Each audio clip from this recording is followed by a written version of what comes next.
man, I guess the obvious is Scotty. Any more update on Yeah, him? so he'll, we're just gonna rest him as much as we can, and it'll be a game time decision. So as far as him carrying the ball, he's gonna know what to do.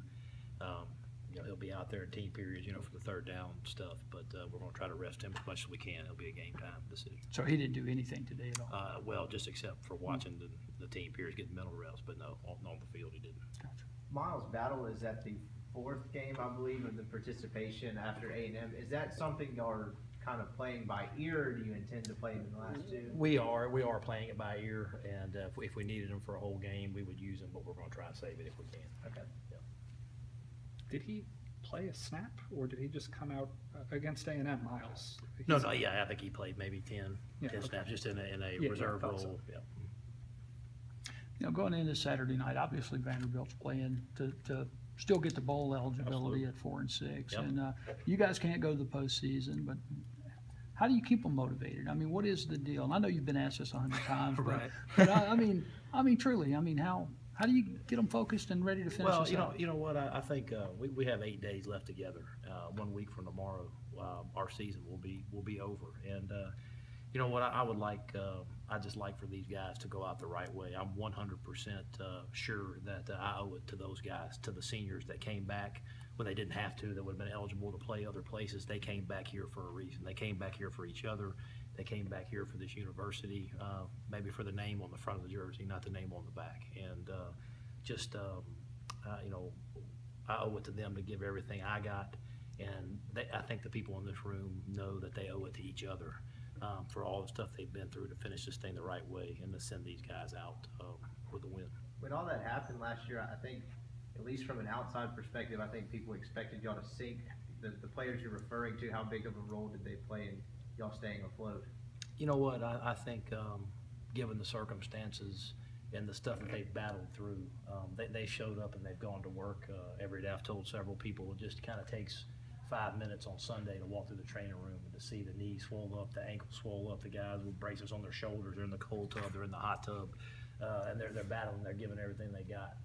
And so it just, for me, it's very easy to stay motivated. And we got a whole staff full of families that live and die with every single game that we play. So regardless of how you look at it, there's plenty of motivation when you give as much as we have to battle and fight through this thing.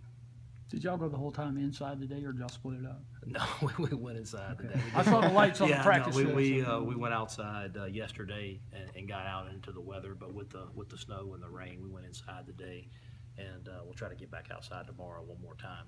Is that just try to acclimate them for the Absolutely. weather? Yeah, absolutely. I do think it's trending upwards. You know, so it'll be somewhere in the low 50s to high 40s, which is really for a lineman just good football weather. But no, we're excited about the opportunity. Do you think weather has anything to do with like how a player may approach a game, or you think it affects them mentally or even physically? Oh, 100% like, it does, without a doubt. But I don't think it's going to be into that temperature. There are certain temperatures that for sure affect the way you play, and you know you got to think about those things. But it looks like the forecast, even for you know this coming up Saturday and for next Thursday, it'll just be good football. Does Vanderbilt remind you of anybody that you guys have played already this year? I mean, they'll mix personnels, you know, similar to Texas A&M. They like to run the football and play action, and they have a good screen game. So, but just a lot more, you know, personnels. They'll mix it, play action, screens. They just do a good job with that. And then defensively, you know, Coach Mason's always done a good job, you know, mixing up his pressures and bringing people from different places. So you got to be prepared for that. Seems like that back of theirs has really turned a corner the last couple of weeks. What's he been doing so well? You know what? He's just a good back. You know, and you know, when I talk to some other people that have played against him, like, man, you know, you could tell he's big and a physical back, but he runs away from people too. That's what you see. You see some big runs. So not only is he big and strong, he can run away from you too. Just a really good player. And they feature him. They get him the ball in a bunch of different ways. It seems like he's really good with a lot of bodies around him, kind of just like the slippery type that kind of seems to always find his way to the holes. How do you bring a guy down like that before he hits the next level? Well, that's a good question. You got to find ways to populate the ball, get more than one person there, because he does do a good job making the first person miss. But we need to tackle well, but you got to have a bunch of people around the ball and populate the football. A lot of the go ahead, man. Yeah. Do you think the slower pace they kind of play as an offense, as they're constructive, is a little more conducive for you guys in terms of getting the calls and getting set? Do you think that favors you guys a little bit? I don't know if it favors you, but you know, I do think for a defense, if you can dig your cleats in and you can get the call and you can see the formations and the tendencies they have by each formation, I think that does help. I mean, on the same communication front, a lot of the defenders were talking about it this week, just making sure that everyone's on the same page pre-snap. But Vandy does a lot of those like pre-snap motions, whether to isolate certain guys or not. How do the guys make sure that they're in the right play or make the right adjustments right before the snap with the motions? Yeah, a lot of people call it being in the zone, but it's just about being focused, about having your eyes right, knowing where your help is, knowing the leverage that you have. And then there's certain things you have to be looking at. There'll be a lot of window dressing that can try to take your attention, but as long as you stay focused on your job, you'll be fine. You just got to be careful with all the eye candy. Quarterback of theirs has been in the league a good bit of time. When you face an experienced guy like him who has a command of that offense, what sort of challenge does that present?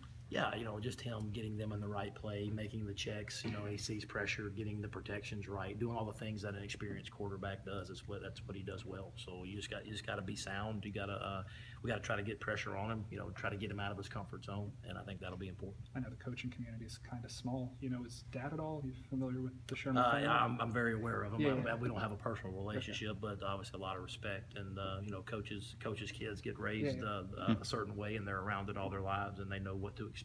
And he's no different. You know, a lot of respect for him and what he's been able to accomplish, and how he's continued to get better. And you know, very impressive. Obviously, you're not calling defensive plays, but going back to Kyle, it seems like he struggles the most when he's under pressure. Is there going to be an effort to maybe send more guys at him? Well, you know what, I think that's probably true for every quarterback. That's not unique to him. You know, every quarterback would like to, you know, stand back there in the clean pocket and throw. So I think whether we rush 4 and have to get pressure that way and play some coverage, or we mix in some, you know, some blitzes, we got to get home because he's going to know that it's coming and he'll be able to deliver the football. But I think any quarterback you play, you want to try to get pressure. Has Markel gotten any reps this week? Yeah, he has gotten some. I don't think he's 100% yet, but he'll be able to play some, I believe. Okay. No rep for Braylon? No rep for Braylon. Just rest. Again, just trying to rest him and get him as healthy as we can. Him and Scotty would both be a game time decision. They've been around enough where they're going to know what to do this late in the season. So I think it's more important for us to try to get them rested and see if we can get them some snaps in the game. One last thing. How good has it been to see Octavius Cooley kind of come on here lately, particularly in light that you're going to be without Dawson in the first half Saturday night? I think it's very important. You know, him being a Mississippi kid, I think it means a lot to him. Him getting his body right, you know, changing his body, getting in shape, learning the system, and making plays when the opportunities present themselves. He's been you know, he's just a big body. He's hard to tackle. People bounce off of him. He's doing a great job in blocking in the run game, and he's also got really, really soft hands. So anytime that you can have that matchup, it makes it hard on the defense.